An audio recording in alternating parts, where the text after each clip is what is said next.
Hello everyone, welcome back to अपनी परीक्षा। मेरा नाम है दिशा। कैसे हो आप सभी? First of all, welcome back to our channel.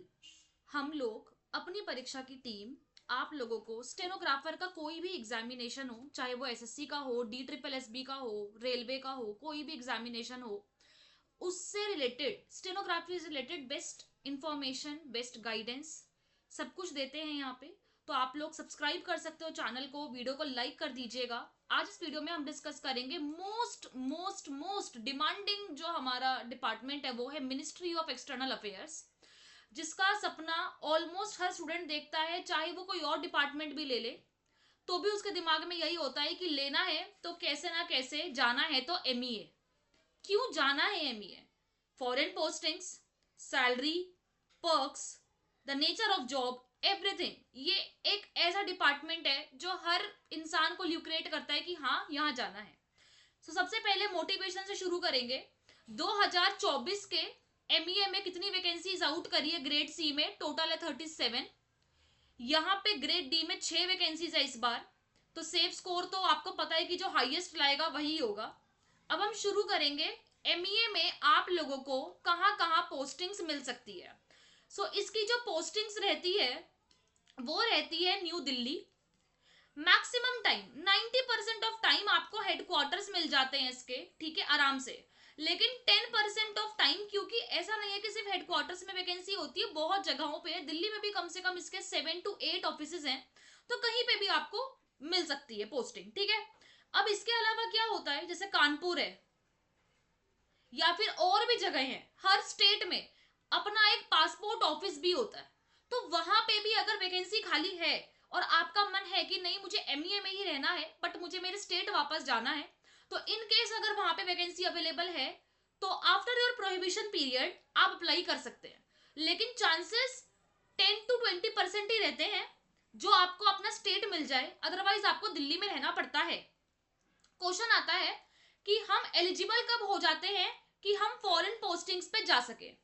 After 2 years, जब आप अपना प्रोहिबिशन कंप्लीट कर देते हो तब आप एलिजिबल हो जाते हो, irrespective of any category. Category wise भी लिस्ट आती है जिसमें 3 कंट्रीज में आप जा सकते हो।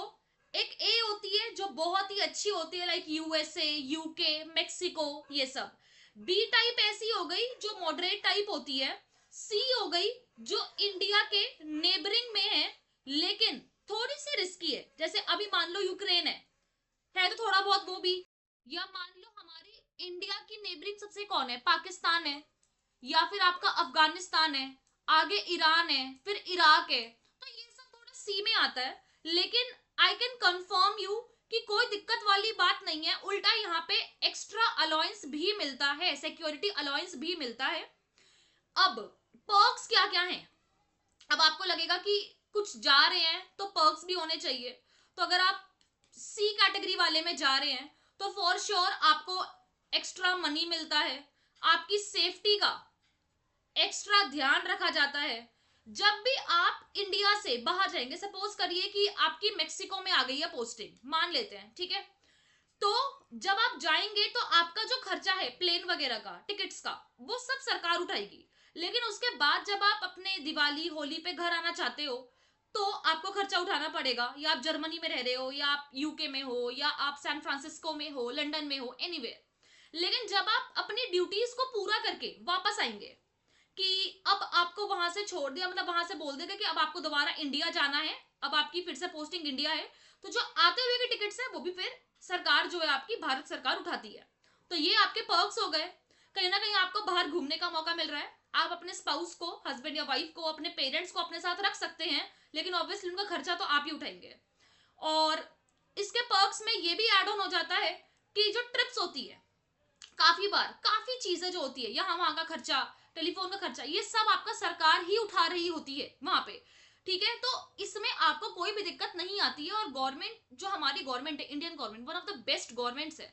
और वो बहुत अच्छे तरीके से, एक तरीके से आप एम्बेसीज वगैरह में काम कर रहे हैं बाहर की, तो बहुत अच्छे तरीके से ही चीजें वर्क करती है यहाँ पे। अब हम बात करेंगे, थोड़ा सा सैलरी का डिस्कशन कर लेंगे कि सैलरी क्या रहती है।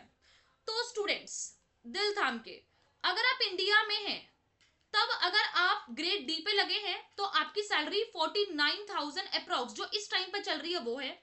अगर आप सी में हैं तो अप्रोक्सीमेटली आपकी सैलरी 80,000 प्लस ये रहेगी अगर आप डी ग्रेड से लगते हैं और एक सी ग्रेड से, ठीक है।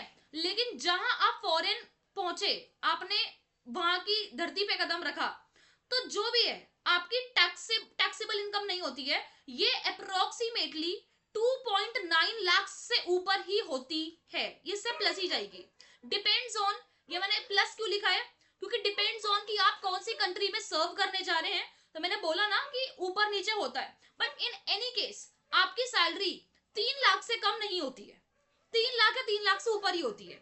अब आपको लगेगा कि क्या सी और डी दोनों में सेम होती है? हाँ जी, लगभग सेम होती है, डी में थोड़ी सी कम होती है, ज्यादा फर्क नहीं रहता है, सी में थोड़ी ज्यादा रहती है। ऑब्वियस रीजन है भाई, वो 2400 ग्रेड पे है, ये 4600 ग्रेड पे है, तो फर्क तो है यहाँ पे, ठीक है। अब इसके अलावा एमईए में और कट ऑफ, क्योंकि जाने के लिए क्या क्या करना पड़ेगा, देखो अगर आपको एमईए में आना है तो आपको टॉप 50 में रहना ही पड़ता है फ्रॉम यूआर, ये सच है। अगर आप अपनी कैटेगरीज की बात कर रहे हो तो that is a different case, otherwise आपको रहना पड़ता है। और एक क्वेश्चन जो बार बार सामने आता है कि क्या हिंदी स्टेनोग्राफर्स एमईए में जा सकते हैं? 110% यस, बिल्कुल जा सकते हैं। बस एक शर्त है कि जब आपका प्रोहिबिशन चल रहा होता है उस टाइम पे ही, या एमईए में घुसते ही आपका एक एग्जाम होता है जो कि स्किल का एग्जाम होता है, ये आपको इंग्लिश में निकालना पड़ता है, क्योंकि एमईए है वहां पे हिंदी नहीं चलती है, एक यूनिवर्सल लैंग्वेज है हमारी इंग्लिश, जिसके थ्रू हम बाकी कंट्रीज से कम्युनिकेट करते हैं, है ना। तो इंग्लिश में अगर आपने स्किल निकाल दिया तो आप परमानेंट हो जाएंगे, और वो हो जाता है, इजी होता है, इतना कोई टफ नहीं होता है। तो वो चीज है, बस हिंदी हो इंग्लिश हो आप बिल्कुल जा सकते हैं एमईए। और ये चीजें डेफिनेटली सैलरी, पर्क्स, घूमना फिरना, इज्जत, ये सब आपको बहुत ल्यूक्रेट कर रहा होगा। तो फटाफट से पढ़ाई शुरू करो, और one of the best departments जो कि एसएससी का है ऑलरेडी, जिसमें सीजीएल से ग्रेजुएशन के थ्रू लगते हैं, बट स्टेनो में आप 12th पास करके ही लग सकते हैं, तो उसका फायदा उठाइए। और साथ में अगर आपको अपनी तैयारी को 4 चांद लगाने हैं तो आप यूज कर सकते हो कोड APNI20 प्रेप ऐप पे, जिससे आपको ये जो मॉक टेस्ट है एसएससी स्टेनोग्राफर के लिए मात्र 299 में मिल जाएंगे। सो अभी के अभी आप ये मॉक टेस्ट ले सकते हो, जिसका लिंक आपको डिस्क्रिप्शन में मिल जाएगा। और अगर आपको ऐसी ही और वीडियोस देखनी है तो और कौन कौन से डिपार्टमेंट्स आप चाहते हो वो मुझे जरूर बताना। वर्कलोड कुछ खास नहीं है, 9 to 5 की जॉब है, इजी जॉब है, कोई दिक्कत वाली बात नहीं है।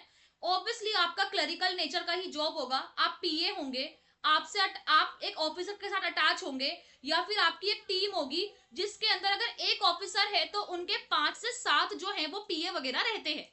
तो ये सारी चीजें इस तरीके से चलती है, बहुत ही बेस्ट डिपार्टमेंट में से एक है।